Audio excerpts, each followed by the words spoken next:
Assalamualaikum warahmatullahi wabarakatuh. Pada pertemuan kali ini, kita berjumpa kembali dan akan mempelajari materi tentang arti penting dan nilai-nilai Pancasila sebagai dasar negara dan pandangan hidup. Ini adalah materi kelas 10. Saat ini kita memasuki era globalisasi. Dalam Kamus Besar Bahasa Indonesia, kata globalisasi berarti proses masuknya ke ruang lingkup dunia. Dalam globalisasi, hal-hal yang ingin dilampaui adalah batas, sehingga berbagai keuntungan dapat diperoleh. Namun, globalisasi membawa dampak bagi perkembangan masyarakat, baik perkembangan yang bersifat positif maupun yang negatif.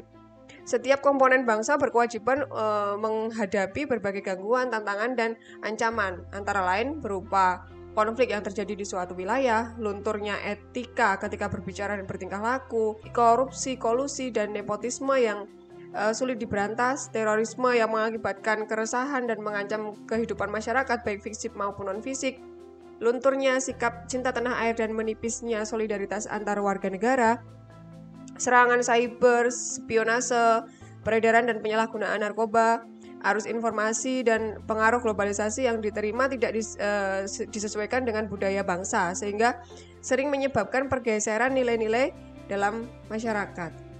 Nah, untuk menghadapi hal-hal tersebut, Pancasila adalah jawabannya. Dinyatakan demikian karena Pancasila bagi bangsa Indonesia merupakan rumus kehidupan yang dapat menjadi panduan dalam menjalani kehidupan beragama, bermasyarakat, berbangsa, dan bernegara. Arti penting Pancasila sebagai dasar negara dan pandangan hidup bagi bangsa Indonesia diantaranya dijabarkan antara lain sebagai berikut. Yang pertama, membentuk identitas atau jati diri bangsa, yaitu ketika menghadapi era globalisasi, bangsa Indonesia perlu membentuk identitas atau jati dirinya agar tidak terbawa arus budaya asing. Oleh karena itu, pengenalan dan penerapan berbagai nilai Pancasila dalam kehidupan berbangsa dan bernegara sangat diperlukan, sehingga kekhasan Indonesia yang tertuang dalam Pancasila tidak hilang oleh arus globalisasi. Nasionalisme dan patriotisme akan semakin tumbuh dengan meningkatnya kesadaran akan identitas bangsa yang telah dituangkan di dalam Pancasila oleh para pendiri bangsa. Yang kedua, mengatasi berbagai pertentangan dan ketegangan sosial. Nah, ini sebagai ideologi nasional, Pancasila memberikan pedoman agar negara dapat kokoh berdiri di tengah derasnya arus ideologi global. Persatuan dan kesatuan yang timbul dari kesadaran untuk senantiasa berpedoman pada Pancasila membuat negara dan masyarakat mampu menghadapi berbagai persoalan dalam hidup bernegara. Yang ketiga, memberikan arah tujuan sekaligus sebagai pendorong dalam upaya mencapai tujuan bangsa.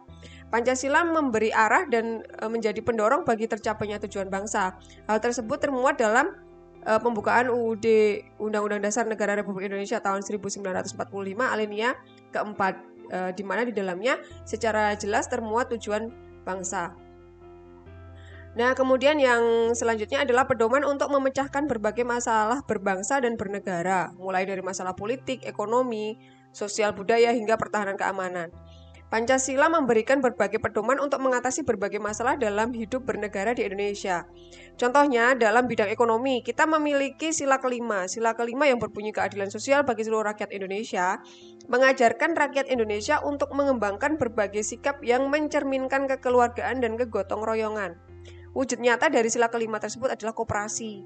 Nah, selanjutnya koperasi pun menjadi sebuah usaha bersama untuk mewujudkan kesejahteraan berdasarkan Pancasila dan UUD 45. Nah, yang kelima adalah sarana pemersatu bangsa dan negara. Sejatinya, persatuan bangsa yang dapat diwujudkan oleh Pancasila telah tertuang dalam lambang negara Indonesia, yaitu Garuda Pancasila. Terdapat semboyan dalam lambang negara Indonesia tersebut, yakni Bhinneka Tunggal Ika, yang berarti berbeda-beda tetapi tetap satu juga. Meskipun Indonesia terdiri dari beberapa suku, agama, semuanya mengarah kepada persatuan Indonesia.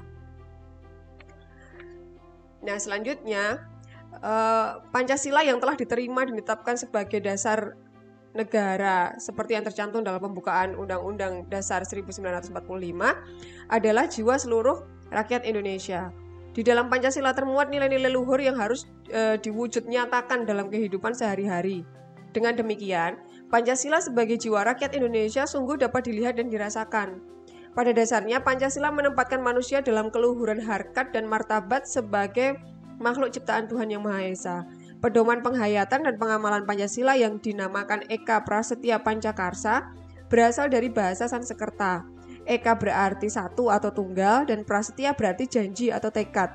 Prasetya panca berarti 5 dan karsa berarti kehendak yang kuat. Dengan demikian, Eka Prasetya Pancakarsa berarti tekad yang tunggal untuk melaksanakan 5 kehendak dalam kelima sila Pancasila. Tekad yang tunggal berarti tekad yang sangat kuat dan tidak tergoyahkan lagi. Adapun nilai-nilai luhur Pancasila yang dapat dilaksanakan dalam kehidupan bermasyarakat, berbangsa, dan bernegara, antara lain kita jelaskan pada slide selanjutnya. Yang pertama, sila pertama ketuhanan yang Maha Esa. Nilai luhur yang terkandung dalam sila ketuhanan yang Maha Esa seperti yang bisa kalian lihat di situ bersama-sama, antara lain bangsa Indonesia menyatakan kepercayaan dan ketakwaannya terhadap Tuhan Yang Maha Esa. Jadi kita bertuhan meskipun berbeda-beda agama. Selanjutnya, manusia percaya dan takwa kepada Tuhan Yang Maha Esa sesuai dengan agama dan kepercayaannya masing-masing, mengembangkan sikap hormat-menghormati antar pemeluk agama, kemudian membina kerukunan hidup antar sesama umat beragama, dan sebagainya. Kemudian sila yang kedua, kemanusiaan yang adil dan beradab. Nilai-nilai luhur yang terkandung dalam sila kemanusiaan yang adil dan beradab antara lain mengakui dan memperlakukan manusia sesuai dengan harkat dan martabatnya sebagai makhluk Tuhan Yang Maha Esa, kemudian mengakui persamaan derajat, persamaan hak dan kewajiban setiap manusia tanpa membeda-bedakan suku, agama, kepercayaan, jenis kelamin, kedudukan sosial, warna kulit, dan lain sebagainya. Mengembangkan sikap saling mencintai sesama manusia, sikap saling tenggang rasa, tidak semena-mena, menjunjung tinggi nilai-nilai kemanusiaan, dan sebagainya. Kemudian sila yang ketiga yaitu Persatuan Indonesia. Nilai luhur yang terkandung dalam sila ketiga yaitu antara lain mampu menempatkan persatuan, kesatuan, serta kepentingan dan keselamatan bangsa dan negara sebagai kepentingan bersama di atas kepentingan pribadi dan golongan. Sanggup dan rela berkorban untuk kepentingan negara dan bangsa apabila diperlukan. Mengembangkan rasa cinta tanah air, mengembangkan rasa kebanggaan, memelihara ketertiban. Seperti itu. Selanjutnya, sila yang keempat adalah kerakyatan yang dipimpin oleh hikmat kebijaksanaan dalam permusyawaratan perwakilan. Nilai-nilai luhur yang terkandung dalam sila keempat ini antara lain sebagai warga negara dan warga masyarakat, setiap manusia Indonesia mempunyai kedudukan, hak, dan kewajiban yang sama. Tidak boleh memaksakan kehendak kepada orang lain, mengutamakan musyawarah dalam pengambilan keputusan. Musyawarah dicapai dengan mufakat, diliputi dengan semangat kekeluargaan, menghormati dan menjunjung tinggi setiap keputusan yang dicapai sebagai hasil musyawarah, dan selanjutnya. Kemudian yang sila kelima, keadilan sosial bagi seluruh rakyat Indonesia. Nilai-nilai luhur yang terkandung di dalamnya yaitu mengembangkan perbuatan luhur yang mencerminkan sikap dan suasana kekeluargaan dan gotong royongan, mengembangkan sikap adil terhadap sesama, menjaga keseimbangan antara hak dan kewajiban, menghormati hak orang lain, suka memberikan pertolongan kepada orang lain, dan sebagainya. Nah, penerapan nilai-nilai luhur Pancasila dapat dimulai dari hal-hal yang sederhana dan dari lingkungan yang paling kecil.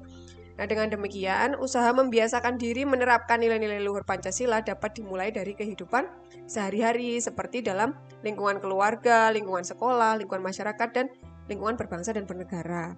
Nah, sekarang setelah kalian belajar tentang arti penting dan nilai-nilai Pancasila sebagai dasar negara dan pandangan hidup, coba sekarang kalian tuliskan penerapan nilai luhur Pancasila yang sudah kalian lakukan di lingkungan keluarga, lingkungan sekolah, masyarakat, berbangsa, dan bernegara.